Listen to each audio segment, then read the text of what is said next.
देखिए, हर पार्टी हर चुनाव के बाद समीक्षा करती है कि चुनाव के नतीजे जो निकले, चाहे वो जीत के निकले या हार के निकले, उसके बाद हमें उससे क्या सबक लेना चाहिए। हमने भी समीक्षा की है। और आप मुझे बताइए, हमें अपॉर्चुनिस्ट क्यों कहा जाएगा, हमें धोखेबाज क्यों कहा जाएगा। हमने समझौता किया है, हमने कोई शादी तो नहीं कर ली कि अब गूंगी या बहरी जैसी भी आ गई उसके साथ सारी जिंदगी निभानी पड़ेगी। कदम कदम पर उसका अवलोकन होता है। आज क्या हरियाणा की जनता हमें माफ कर देगी? हरियाणा की जनता कहेगी जब तुम्हें पता लग गया, जब तुम्हारे सामने आ गया कि इसके पास कुछ नहीं है और फिर भी उसके बावजूद भी आप इसके साथ चले।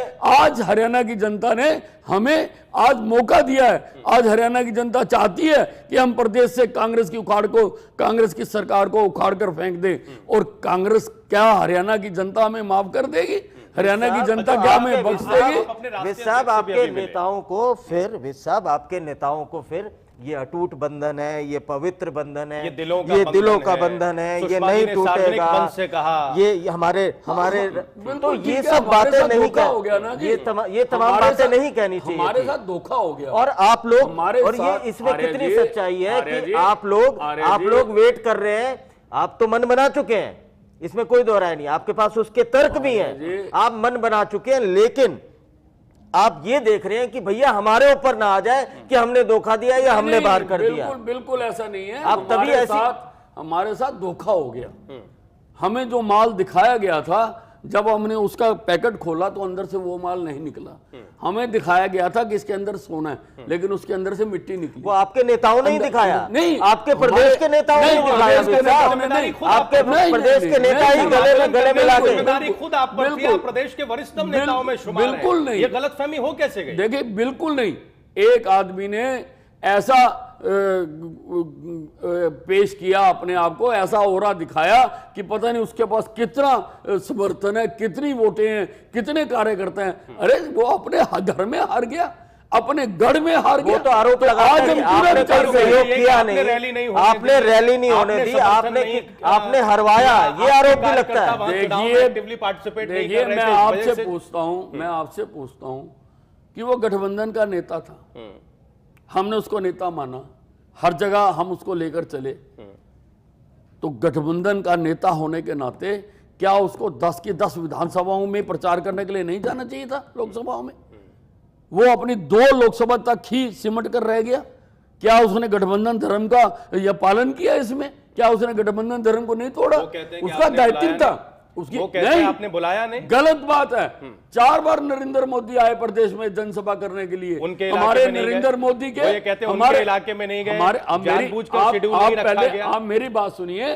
हमारे प्रधानमंत्री पद के दावेदार थे वो, 4 बार ही आए। 4 बार हमने इनको मैसेज भेजा कि आप आइए, इन्होंने स्टेज शेयर करने से इनकार कर दिया। हमारे राजनाथ सिंह जी आए, इन्होंने आने से इनकार कर दिया। बहन सुषमा स्वराज जी आई, इन्होंने आने से इनकार कर दिया। ये तो जानबूझ के दूरी बना रहे हमारे से। ये तो भारतीय जनता पार्टी तो ये कहते हैं कि बाबा रामदेव गए, उन्होंने दुष्यंत चौटाला की तारीफ की, बाबा रामदेव उनके समर्थन में वोट मांगे। के कार्यकर्ता, एनडीए के घटक दल अकाली गए हिसार में, उन्होंने प्रचार किया, ये भी दावा किया कि आप दुष्यंत को जितवाओ, हम मंत्री बनवाएंगे। ये बाबा रामदेव एक संत हैं, वो कोई हमारी भारतीय जनता पार्टी के ना नेता हैं, नहीं ना नेता हैं, ना वो कार्यकर्ता हैं।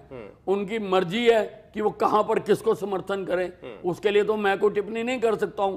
जहां तक आप प्रकाश सिंह बादल की बात करते हो, प्रकाश सिंह बादल कोई खाली हिसार में प्रचार करने के लिए नहीं गए। प्रकाश सिंह बादल ने अंबाला में हमारे खिलाफ भी प्रचार किया, करनाल में भी उन्होंने जनसभा की है। तो हम तो नहीं हारे। अंबाला से रतनलाल कटारिया जी 3,40,000 वोटों से जीते, और करनाल से अपने अश्विनी चोपड़ा जी वो भी 3.5 लाख वोटों से जीते। तो हमारे ऊपर तो कोई असर नहीं हुआ। कुलदीप के ऊपर बादल का असर हो गया कि बादल वहां चले गए। तो वे साहब सीधी बात करते हैं, ये पुरानी बातें हो गई, आगे की बात करते हैं।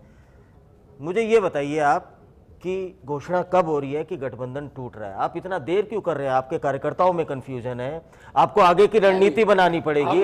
90 मिल चुके हैं, 90 आपको कैंडिडेट तय करने हैं, बता चुके हैं, और आपके बयान ये बता रहे हैं कि अब गठबंधन में कुछ बचा नहीं है। विशाल, देखिए, ये वो मैं तो ये मैं मुखी जी का भी आपकी बयान था। ये मैं आपकी बात से सहमत हूँ। आप डिले क्यों कर रहे हैं? ये मैं आपकी बात से सहमत हूँ कि इसमें डिले हो रहा है, लेकिन डिले होने के कारण है।